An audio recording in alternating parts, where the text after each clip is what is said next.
Welcome to the Phantom Zone. Hello, in this week's episodes. First, velocity. Pete wants to go too fast and it ends up being too furious. Plus, Clark has to murder someone. Then, an obsession. Clark finally meets a girl he can open up to, until she goes fatal attraction on him and Lana. This is the Smallville Chronicles.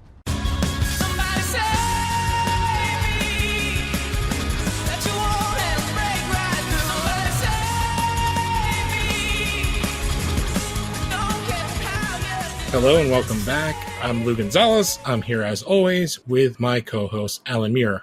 You know, I left my Roku on. I left autoplay on, and I was just watching a random Smallville clip. I just searched Smallville Lex Luthor, and it kept playing these scenes over and over. Well, he is one of the best parts of the show, and I do think this is the point when the turn for Lex gets real interesting.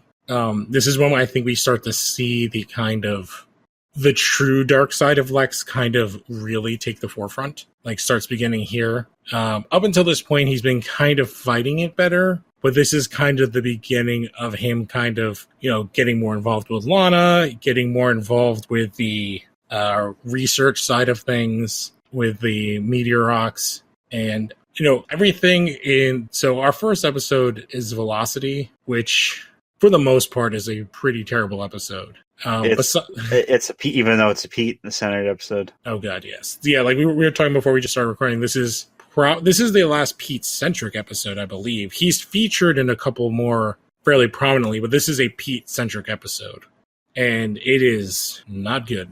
And it has a lot of stuff with Dumb Adam, which is what's his name for Vampire Diaries? I will never remember his real name. Ian Somerhalder. Is that how you say it? Yeah, or you could have said Boone from Lost. I am not a Lost person, so anytime I see him, I just see him from the commercials for Vampire Diaries before all the CW shows and Smallville. But keep in mind, Brian K. Vaughan wrote for Lost. Paul Dini wrote for Lost. I feel like it was Lost was a show that you kind of had to be watching with it. I feel like you can't really go back and watch that show. You know what I mean? I think it's a show of the era. I feel like, because it was kind of one of those shows that you had to talk with people around you. I feel like kind of Game of Thrones is going to be like that a bit, where it's half of the awesomeness of the show is being able to talk about it with people. So I'm not sure I will ever. Plus, there's way too much good TV out there right now that I ain't got time for Lost. There's a goddamn TV show coming out based on stuff Bruce Lee wrote. So yeah, and I mean, I'd rewatch Lost, but I've got to watch stuff like TNA or GFW Impact on Twitch because they can't get a cable deal. Oh, God. I didn't even know TNA was still around. They refuse to die, like Matt Hardy. Oh, God. Because I thought, the new thing with the thing that Stephen Amell is in, I thought that was kind of the idea of what was taken over as, the counter to WWE. The, wrestler-owned thing. Oh, All Elite Wrestling? Yeah, is that what it's called? The one with Cody, Young Bucks. Yeah, the one with Cody. I was going to go Goldust's brother, because when I grew up, he was the one that was he was a kid. I don't even didn't even mention him. I feel like there was another brother too that was involved, unless that was Cody when he was a baby. But maybe we should talk about this episode. I was gonna say the only person I could think of was, there are a lot of bad. While there are good legacy wrestlers like Mr. Perfect, Curtis Axel, Cody Rhodes, Dustin Rhodes. There's always your Brian Christophers, aka Brian Lawler, aka Grandmaster Sexy. Oh my god, but I love those characters. I didn't like when they were. I like when he was Grandmaster Sexy, not when he was. Oh, not the Too Cool Too Sick. Did he die though? It was very. Yeah, he died a year ago or something, right? Yeah, and not even a year it's been. Yeah. Well, by us talking about other things, you can tell how enthused we are about this first episode. I am excited to see, though, at Double or Nothing if Stephen Amell competes. I feel like him, again, I feel like his love of wrestling and his involvement in this company is part of the reason why he's sort of retiring the Green Arrow, the Oliver Queen role next season. Which we can, in the second episode, that we're going to cover here, we can mention Flash, because there's some shared actresses. So, this first episode, Velocity, The reason we're talking about other things is because we really don't want to talk about this episode. Yeah. I'd say this is probably one of the episodes that has a great opening scene that does not deserve the rest of the episode. Yeah. Because our opening scene is like it's Jonathan, Martha, and Clark in the hospital, and Clark's just like basically like straight up, you had a heart attack because you made the deal with Jor-El when I went, nuts in Metropolis, and human bodies can't handle that power. And Jonathan's like, no, like they would have said it would have happened. And he's just like, you were just at the hospital a couple months ago, and they said that you had like the heart of a 20-year-old or something like that. Which obviously this heart issue will continue to play for the rest of season and a half. Yeah, the rest of Jonathan's tenure on the show. Except in later seasons, like season 10. When it's not when he comes back as a Force Ghost. Yes. He comes back as a Force Ghost a couple of times. And he sometimes comes back as Melton Fine. Yes. Or another Earth version of him. So from here, we begin the terrible, terrible plot of this episode. So Clark and Martha are driving home, and they almost get hit by a car. It ends up being a street race. Martha was driving, so they pull over. Clark super speeds and sees that one of the racers was Pete Ross. What was the thing that they gave him? I thought it was like, it wasn't Pete the Heat. It was like something dumb like that, though. Yeah, I don't remember, but I remember they gave him a really dumb nickname. I remember that the big thing with the episode was Kryptonite or Nos, but fueled by Nos, but it's Kryptonite Nos. Yeah, it's Kryptonos. Yeah. So this does come after. So the original Fast and Furious is 2001. So this is right after Too Fast, Too Furious was in 2003. So like the previous. Try to see what actual month that came out. Because it came out in June. So this is like 6 months after the second Fast and Furious movie. And it is so obviously like a ripoff of that in every terrible, dumb way. So we pop the next morning. We find a sort of new set. It's a garage. And Clark finds Pete working with Jason Dante, who is played by... Ryan Merriman of the hit film Lucky the Irish. Yes, that you can hear the movie dumpster guys talk about on their podcast. I think it was like a couple weeks ago. And oh my god, that was a Disney Channel movie that. Oof. Yeah, there was a very, I'm blanking on the name of it, but there was a Hebrew movie, like a Hebrew Disney original movie. Oh god, and it's kind of racist. Yeah, there's anytime I think of like a Hebrew movie, the only thing I can think of is Hebrew Hammer. Well, no, the thing with the movie is it's a basketball team, and I think they need a new coach, and it's a former NBA player. Like they do everything they possibly can to get him to be their new coach. I haven't seen it since I was, I want to say 9, back in, it was that most extreme elimination. Oh, MX, Most Extreme Elimination Challenge? Yeah. Oh, I love that show. Was it Full Court Miracle? Yeah. Okay, yeah, I typed in the words Disney movie Jewish basketball and I found it. Yeah, it had the kid who took over the Home Alone franchise for one movie. Oh, the third one or the fourth one? The third one. Okay. I don't know any of the people in this. Oh, God. And I think the reason that I was with my mom, my sister, and my grandparents, and I think the reason that the channel wasn't changed is because both my grandparents are Jewish, and I don't know, it just didn't get changed.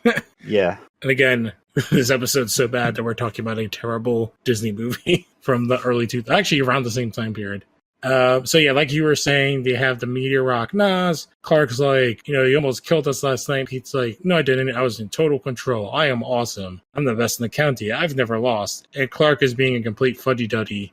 And basically like, you shouldn't do this. It's dangerous and illegal. And Pete's like, I know how to do it.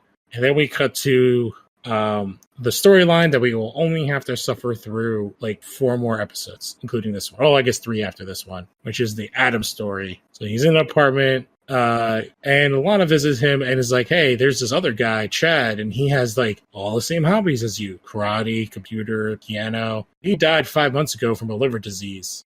Adam's like, don't you talk about this. Don't tell anybody about this. And this is when he starts having blood tears. And he says, happens all the time. Yeah.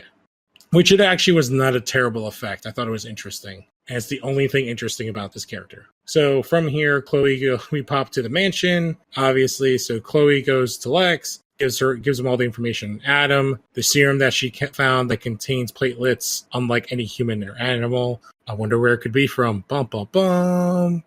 She also learns that Professor Lee Tang at Metropolis University visited Adam twice a week while he was in the hospital. She wanted to interview her, but she can't get near her. So Chloe's asking Lex to do it because stuff.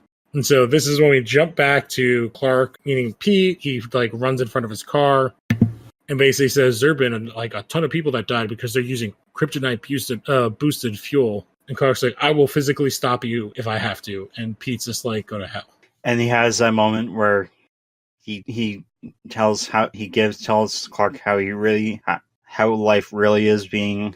Oh, his best friend. Yeah, he says he's not stuck in your, Clark mentions something about being in his shadow, and Pete says it's not being your shadow. It's you're the freaking dark. It's like being on the dark side of the moon. Yeah, everything he says, it's actually probably the kind of best monologue Pete gets to give in the entire series, because it completely makes sense. He's like, I have to live with your secret. Do you know how hard it is not to tell anybody by accident about stuff? Do you know how hard it is to refer to kryptonite as meteor rocks because no one should know what kryptonite is? And it's basically I'm going to do this and that's it. And if you try to get in my way, doesn't he threaten to tell people or something? He kind of threatens Clark, doesn't he? Yeah.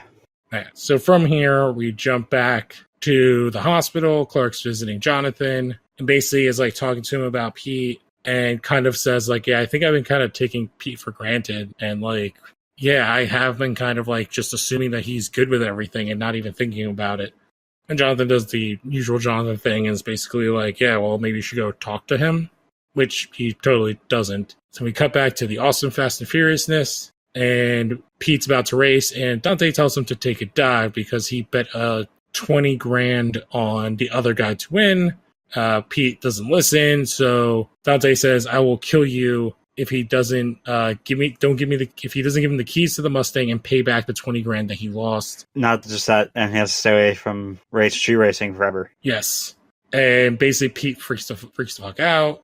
And then we cut to the actual interesting and kind of several season long storyline that comes from this, which is Lex goes and visits Dr. Tang, asks about Adam Knight. She flat out's I'm not going to answer you.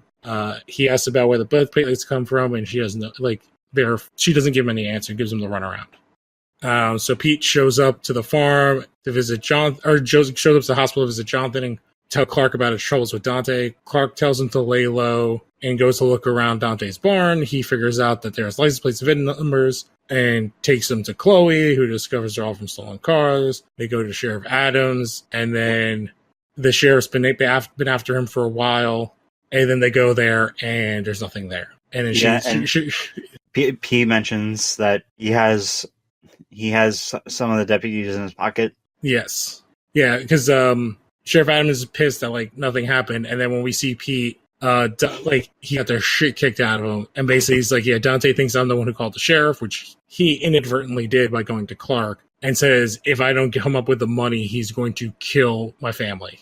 And he's just yo, can't you just do what you did in Metropolis or go ask Lex for money?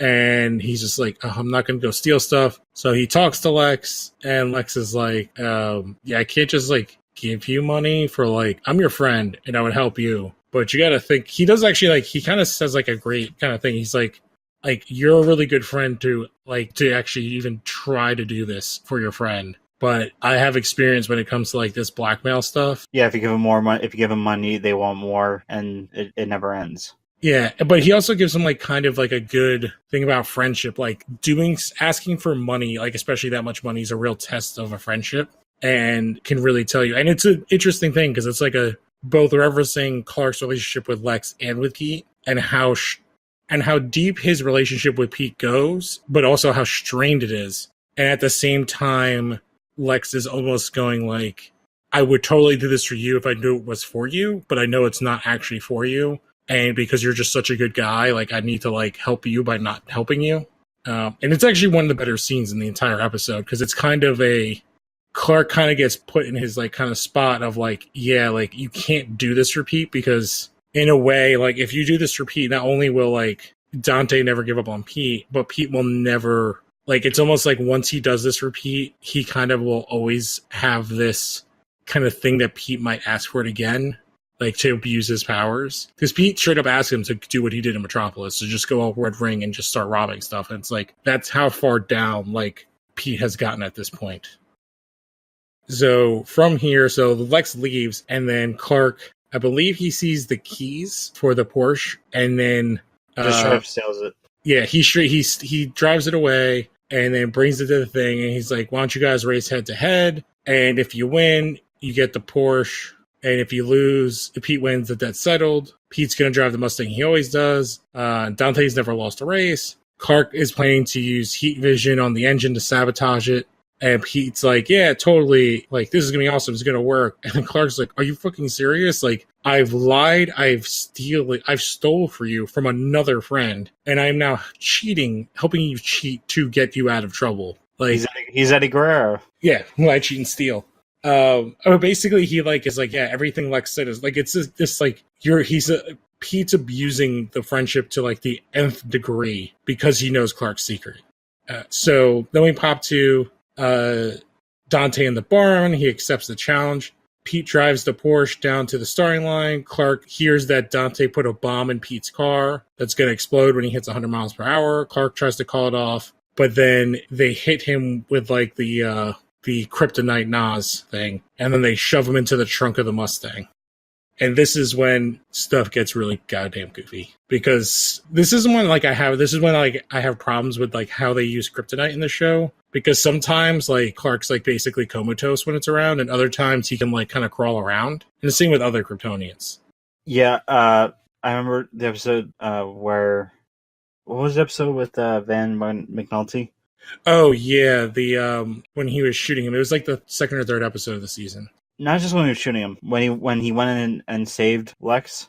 Yeah. Van basically put the kryptonite rock or the kryptonite on him, and it acted as if someone put Mjolnir on him. That was exactly what I was thinking. The only kind of mental gymnastics I could do is that like that is an actual piece of kryptonite, and then so it's like maximum power, and any sort of unless it's like purely refined, any sort of like shenanigans with it kind of makes it weaker. If you know what I'm saying. So like, it's obviously not just kryptonite, it's like kryptonite and other stuff in this. So I don't know, but it's still like super goofy, because basically when Clark's in the trunk, he pulls a tube, and then all the kryptonite somehow spills out of the bottom of the car, like out of the car, not like into the trunk, which you would make sense. Well, like out of the car, and then he straight up so then he visions Dante's car.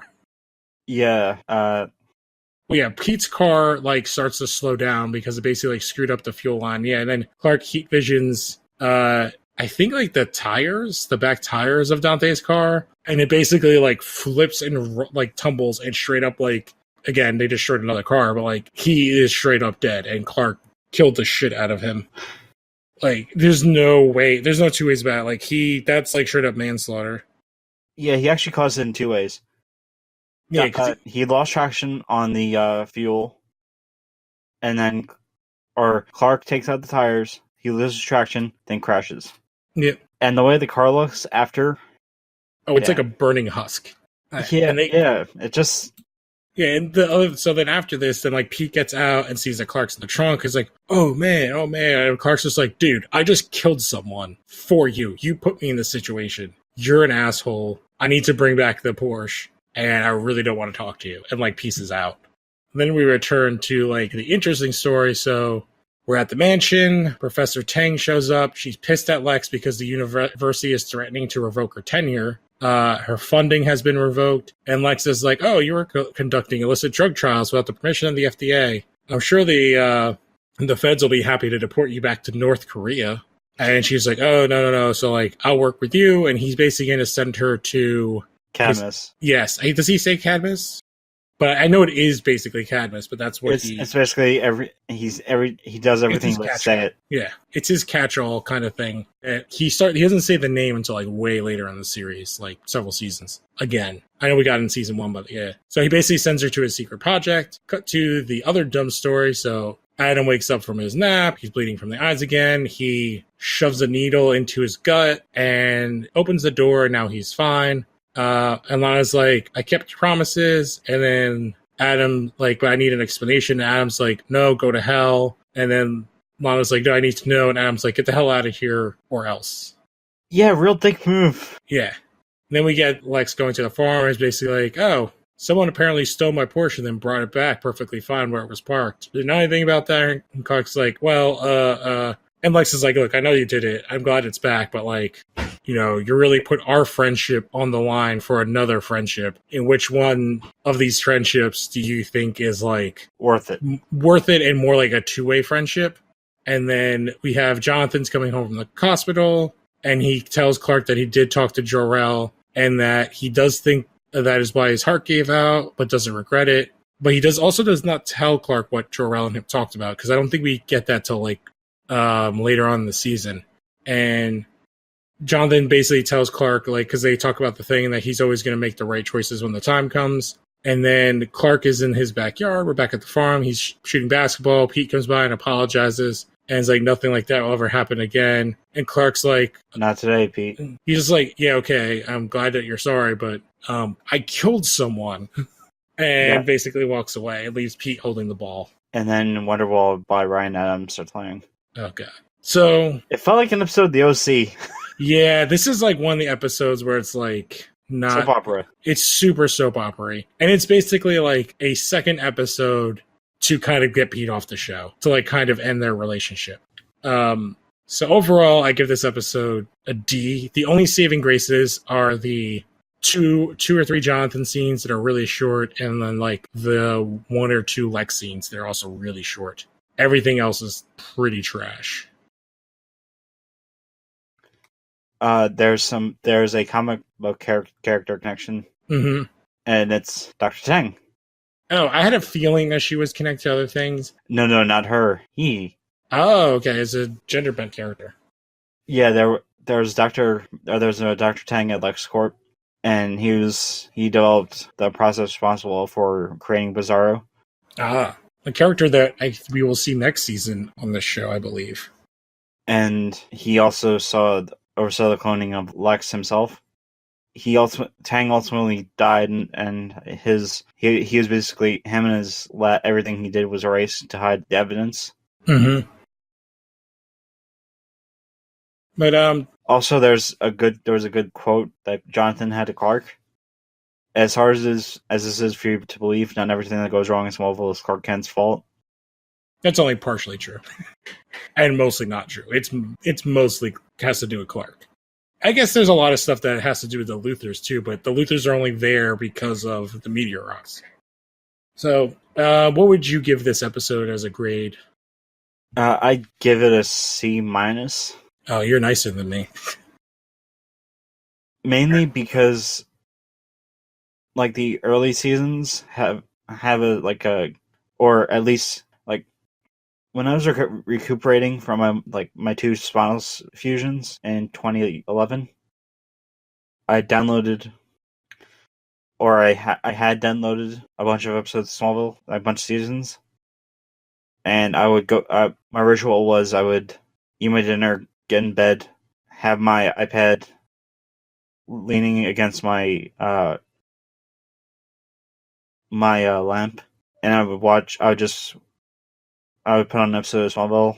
Then that's how I got through most of the seasons, and that's why I'm really fond of seasons 2 and 4, or 2 through 4, because that was the first time I saw it. The Bart Allen episode. It was my first introduction to the Bart Allen character, and there's just a lot of this episode I liked. I mean, I didn't like the murder scene. Mm-hmm. But this was a much better episode than the next episode we're going to talk about. Yeah, so our next episode is Obsession. So this is an episode starring current, I guess, recurring role of Sarah Carter. She is the adult version of Grace Dwyer. Yes.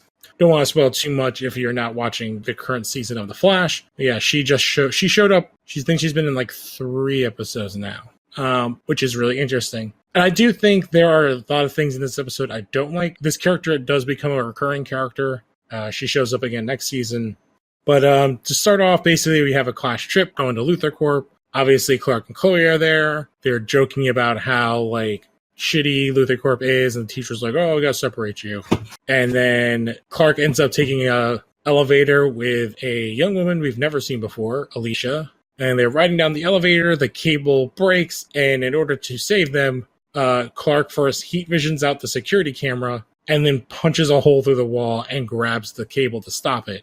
Alicia is like, what the shit just happened? And Clark is like, please don't tell anybody. And as people are coming to like rescue them and see what's going on, he can't really get his arm out. Yeah, it's kind of jammed in there. She basically like grabs him and they teleport out. Yeah, it's very Nightcrawlery with like a poof. Instead, it's green. I would have liked to see a audible Bamf. Yeah. Yeah, I don't know if they could get away with that. But, like, it's basically that's how her power set works. So we learned that she is a meteor freak. And Alicia basically is like, don't worry. And they kind of give, like, a head nod. And then we cut to the next day at school. And Clark goes up to her, and she's like, I've been able to teleport since the meteor shower. And Clark's basically like, yeah, my powers are totally connected to the meteor shower also. And then we cut to the, thankfully, soon-to-be-over Adam Knight story. So Adam's in his apartment. Lana finds a diary that he's like spying on what her and Clark, and she tries to evict him, and he brings up tenant laws. Yes, and basically is like, yeah, piss off and get the hell out of my space. All right, and then we cut back to the school, and I guess it's like another day in school. I guess it's the next day. So I'm guessing the first conversation happened when they returned from the field trip. So then I guess the next day, Clark actually works up the nerve and asks Alicia out on a date. Lana tells Clark about the journal and then she goes and asks Lex help to get rid of Adam. Oh, I forgot the what Lana says to Clark when, like, right after he exits the lab. Lana's like, "Did you win the lottery or something?" Because, like, she's never seen him that happy. Yeah, he's like glowing, which again, it's like that Tom Welling giant smile is like a lot in this episode. And like as goofy as this episode is, there are a lot of like good scenes and a lot of good kind of concepts that are brought about. So from here, we pop to the loft and Clark and Alicia in there, and they're looking at the telescope, talking about being different. And Clark is like, you're not a freak. We're not freaks. I don't think you are a freak. And then basically brings her home. And she says that her parents still don't understand her and that they're super overprotective and they tried to keep her from teleporting in the past. And then they almost kiss and then they don't because Clark backs away. I believe we see like a glimpse of like her mom here, and her mom's like really skittish. Yeah, is it? I don't remember if it's this time or the next time. So we only see the parents twice. Was the scene with them in the loft where they're talking about how, like, if her secret has had, like, issues? No, I don't think it's here yet. I think it's like this next time. Okay. I think they're more just talking about like that, like her parents don't understand, they're super protective, and he's like, oh, I totally get that. And then, all she says is that they tried to keep her from teleporting. They don't talk about anything else. And then later on, Clark's in his room, shirtless and in his underwear in his bed, and bamf, Alicia's now in his bed. And Clark's like, whoa, whoa, whoa. And Alicia's like, basically jumps on him, straddles him, and they start hooking up pretty hard until Jonathan comes in the room. Yeah, he's like, hey, what'd you do? What is going on here? Yeah, he's just like, oh, what'd you do? Hit something of what? And I feel like Jonathan's expression is like, I can't believe what I'm seeing. It's perfect. Yeah, it's like, I can't believe what I'm seeing. I'm half proud and also like half annoyed, and I don't know what to do here because like, good on you, but also no.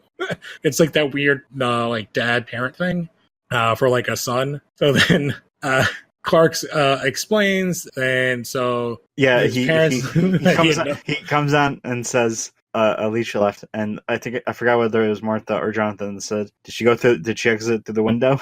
Yeah, and Clark's like, well, no, she's has powers and she can teleport. And they're like, oh. And basically like, yeah, we don't really know, like you barely know her and she's already teleporting into your room. And he's like, well, it's, you guys don't understand, like it's somebody, like I can actually be honest with somebody and they don't think I'm a freak. Yeah, And he's very positive about the whole thing, and then we see the camera shifts to like a closet or something, and we see it a little peek inside, and that Alicia's like listening in on the conversation. yes. And he's like, yeah, I did not. And then while she's listening, we hear Clark talking about like, yeah, I didn't tell her too much. Like I didn't tell her about the meteor rocks and that stuff. And then she basically like, then we like kind of Clark is like, yeah, I think I found someone who I can actually have a real relationship with. And then we cut. The next day at school, Pete's like, hey, congratulations on getting a girl in your bedroom. And then Clark's like, wait, what? How did you know about that? Like, the only people that can know about that are me, my parents, and Alicia. And Pete was like, well, I guess she's not as shy as you. And then Clark opens his locker, and it's just a horror show. It is 8 billion pictures of her on it. And basically he, like, then goes up to Alicia. He's like, I think like, we need to, like, set some ground rules here. Yeah, because, like, we're moving very fast. Yeah, because this is what, like, they met 2 days ago, and then she popped into his house last night, and this is day 3 of them knowing each other. Even though they go to this tiny Kansas school. It's just, like, one of the pet peeves I have about, like, if you're going to have a show, like, any show where there's, like, ancillary characters walking around in the back room, it's a little annoying to have, like, students pop up out of nowhere that you've never seen before. They kind of get rid of that once we leave the high school. That ceases to be. So from here, Clark goes and talks to Lex about like a clingy girlfriend, and Lex is like, well, you might not know it, but you've probably been saying things to Alicia that she wants to hear, and you don't really mean it that way, and you're probably giving off some signals to mean this. And then he's just like, oh, okay. And then, this is when Clark goes to Alicia's house and talks to her parents. And her parents are like, yeah, she's not here, don't worry. And then I feel like is it the mom that goes like, be careful, like she's going to do something. She's crazy. Well, they mention that, or her mother mentions that, or first Alicia mentions that. Yeah, when they met in the loft, she says that they tried to control her. But then this is how... No, not that. The first person that she told about her secret and what she could do, he was freaked out. And yes. Then we find out in this scene that he got hurt. Yeah, like he fell downstairs or something, right? No, you're thinking of what happens later on. Okay. And then the dad, just shakes off the Stockholm Syndrome, and that Alicia's weakness is lead, or being... She can't teleport through lead. Yeah. So they had lead, which is, like, very bad for her health, had a lead-painted room, which they kept her in. And considering the way this episode ends... Yeah, well, it's not like if you get like lead, if you're like only shortly around lead paint, it's not bad. If you ingest it, it's really bad. But if you're just like in it every day, that's really bad. So like what happens at the end is not as bad as her living who knows how long in a room with lead paint, which may have led to possible behavior issues with her, because I do believe it affects your mind. You know, I was watching the Rosemom Welling interview on. From his podcast, and Rosemom was like, he mentioned that there was a guest character that they had like a telepathic like conversation, like a pseudo telepathic thing with, like, jokingly about a certain guest star who... Oh, yes.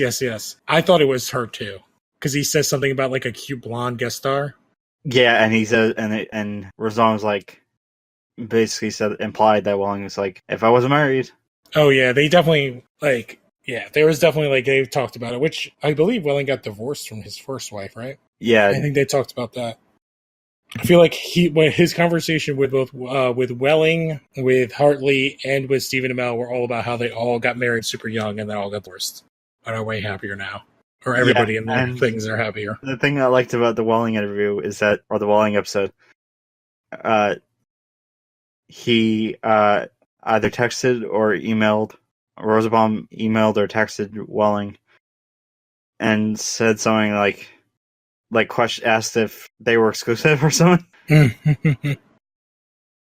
And I mean, I'm not gonna say what the last name, but it was just.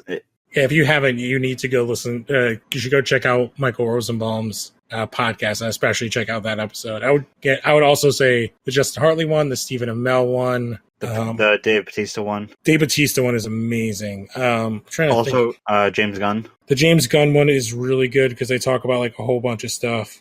They talk about what ultimately got him sacked from Guardians 3 the first time. Mm-hmm. He's had like a ton of people on. He also had Johnny Cryer on. Yes, he's had Dominic Monaghan, who is on Legends. He's Rory. He's had Felicia Day on. Jennifer Morrison, who was on Happily Ever After. He's had not Happily Ever After. Once Upon a Time. He's had some pretty amazing people on his show. Dominic Monaghan is one of the hobbits from. Oh yeah, I'm thinking of the wrong. Yeah, you're thinking of Dominic Purcell. Yes. Oh my god. He also had on Amy Garcia, who's on Lucifer, which is a show that Welling was on, and that show should be coming back fairly soon. I think they just wrapped their season 4. That's going to be the first season on Netflix. But let us pop back into the episode real quick, or not real quick. Pop back into it. So Clark goes back to his loft, and it's just like his locker and covered pictures of Alicia, and the picture of Lana is scratched out. Yeah, and Clark is annoyed, and she is now, bam, right next to him. And he's like, this is a little much. This is, like, kind of creepy. And then right when this is happening, Alicia gets a call, and it's her dad's in the hospital, so Clark takes her there. Except that Clark kind of thinks Alicia had something to do with it, and so does Sheriff Adams. And then she questions Alicia, and then Alicia begins to cry. And Clark asks her if she harmed her dad, and they argue until she bamps away. Clark goes, and they mention that what the sheriff brings up is that he fell down the stairs in the basement. He got hit in the back of the head pretty hard, and the door was locked from the inside. Mm-hmm. So yeah, Clark goes home, Alicia's in his kitchen, and he's like, you need to turn yourself in, but she's like, oh, it would be really bad for both of our families if, like, we didn't keep each other's secrets. And bam, she's gone. And Clark has no idea what to do. He goes and talks to Chloe and tells her what Alicia can do, and they basically come up with a Scooby-Doo plan. I don't know how else better to explain it, because that's basically what it is. Yeah, it is. So Chloe goes to the house and makes up a story about, I think she tells her mom about how Clark needs Alicia's help, because the sheriff thinks that he attacked the father because he wouldn't let them see each other. Alicia finds Clark in this old warehouse, and he's like, you need to turn yourself in. They're coming after me. And she says they should just run away. And Clark's like, okay. I just have I think he's like, I have some stuff in here that I need to get, and then we can go. And then it's a lead painted room. And she's like, oh my God, you trapped me, until she pulls out a meteor rock. And then she does what you just said. I think she lays it on his chest again, or near him. The laying on the chest thing becomes a real thing that they do all the time with Clark. But this is when stuff goes completely off the wall bonkers. So Alicia goes to the Talon. She tries to kill Lana with a knife. And basically it's like, Clark told me his secrets that he would never tell you, Lana. That's how we're meant to be together. And Clark's able to kick the can of paint over onto the kryptonite, and the lead paint, I guess, is enough to deal with that. And then he ends up going to the Talon because he knows that she's going to go there, and throws the bucket of paint onto Alicia. And then we get a pretty cool special effect of her trying to teleport and it not working, and parts of her are turning green, and she is straight up covered in a thick red fluid. I don't know what, or substance. It probably is just paint, but it is her, and she gets completely coated in it. And basically that is how her story ends. We cut to the farm, and Lana comes over to thank him for saving her. And Lana's like, I don't understand how you told her the truth about yourself.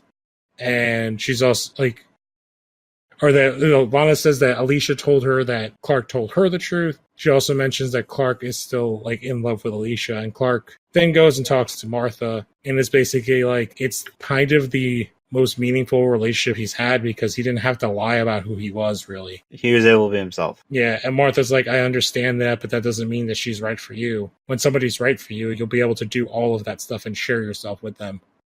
And then we cut to the beginning of the end of the Adam story. So Lana goes to Talon. Adam is gone. She thanks Lex, and Lex is like, I didn't have anything to do with it. My people can't even find him. And then we cut to a lab where Adam is on a gurney. Well, it's not a gurney because it's a chair. Yeah, it's a chair, but his arms are separated and he's strapped down. And Lionel comes in and he's like, so he never uncovered Clark's secrets. His cover was basically blown. He sent them there to befriend Lana and find out everything about Clark. But instead, he basically alienated everybody. And then Lionel's like, yeah, I'm done with him. He doesn't need any more of the medicine. And turn off the lights and leave him there to die. And then that's how the episode ends. Which would have been a more interesting death for this character than what we get. Oh my god, I completely forgot to play the Chris Benoit music. Right after Chris Benoit won the World Heavyweight title at WrestleMania 20, they released I think a month later, they released a DVD biopic, or not biopic, like a biography or a documentary with him. Mm-hmm. And there's a highlight video of One Thing playing by Finger 11. Oh god.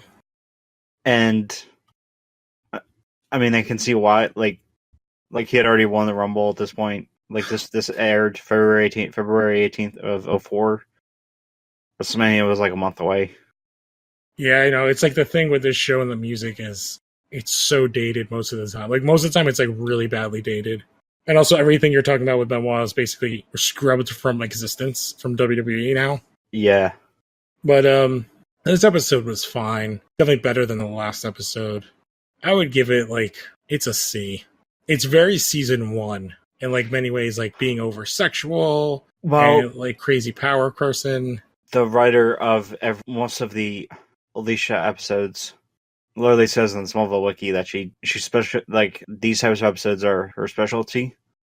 The crazy girl? No, relationship. Oh, okay. Yeah, this is that's why it has a very season 1 feel with a love triangle stuff that's going on.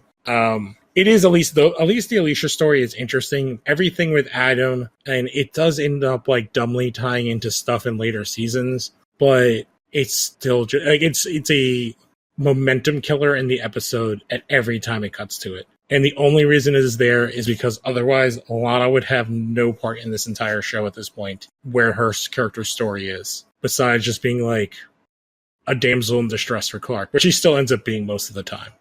But I give this episode's a good C. And it's mostly because I like what they end up doing with this character next season. Did you know that there's a obsession character in the comics? I did not know that. Yeah, she's sort of a Superman superfan, and Eobard thons her way to have Superman type powers. Oh man. Oh yeah, I'm reading her wiki right now. She's also very Shazam-y, it looks like.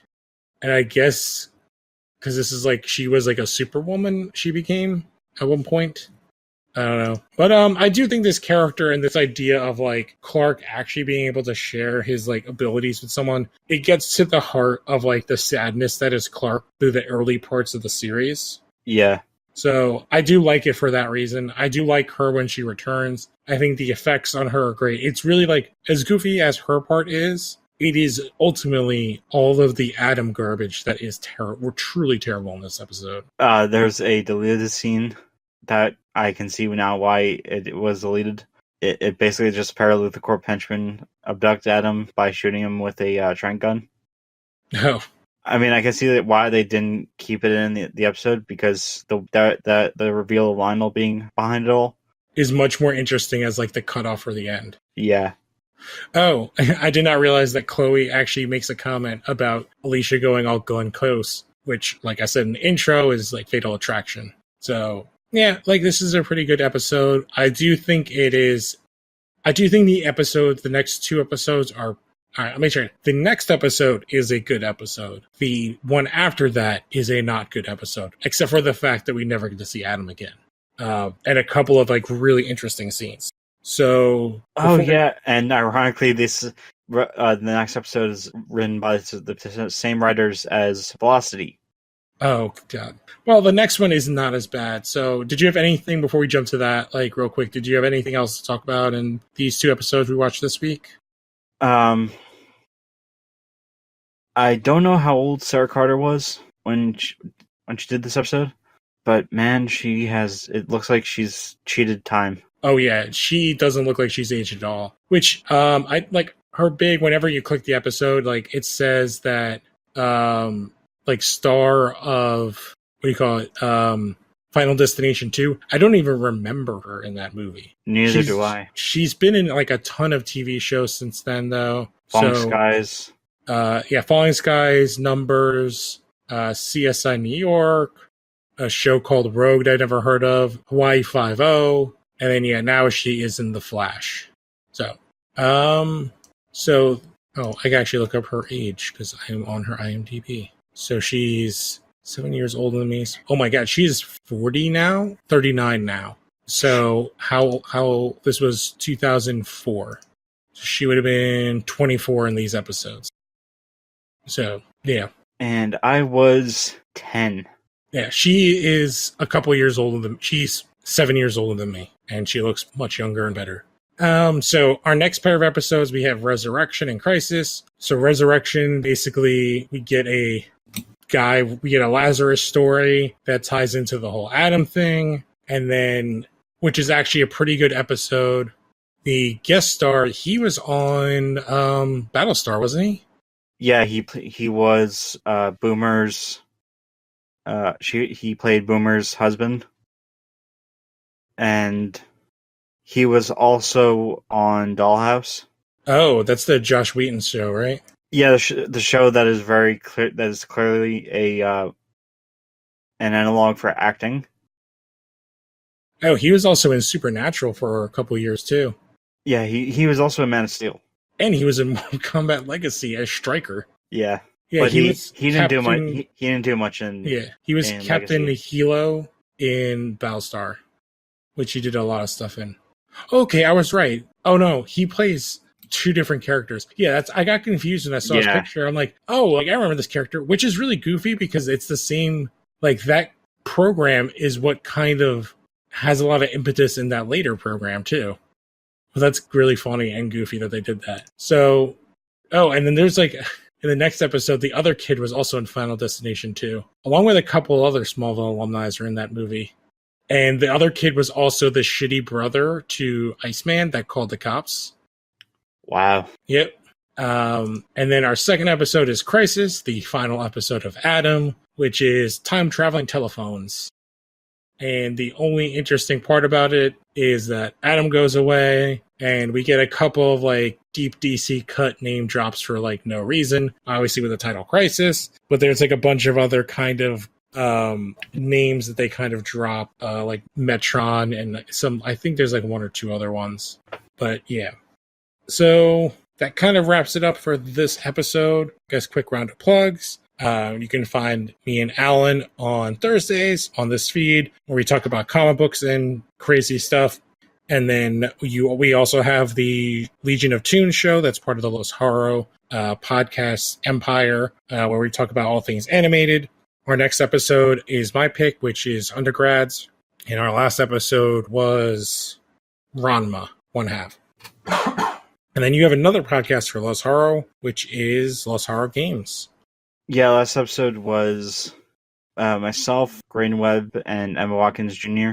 talking about... Well, I talked a lot about MLB 19 and basically went in depth and talked about March, October moments, wrote to the changes made towards the show in franchise mode. Graydon and Emma talked about Borderlands 3. And the State of Play PlayStation thing. Yep, they're like big conference. Yeah. That is awesome. It's definitely something I have to give a listen to as somebody who plays PS4 a lot. I just picked up a copy of the show, so I will be jumping on that real soon. So we'll have to play against each other. All right. And I think that just about does us. So we will catch you guys next week. I am Lou Gonzalez. I'm Alan Muir. And this podcast stands for truth, justice, and the American way.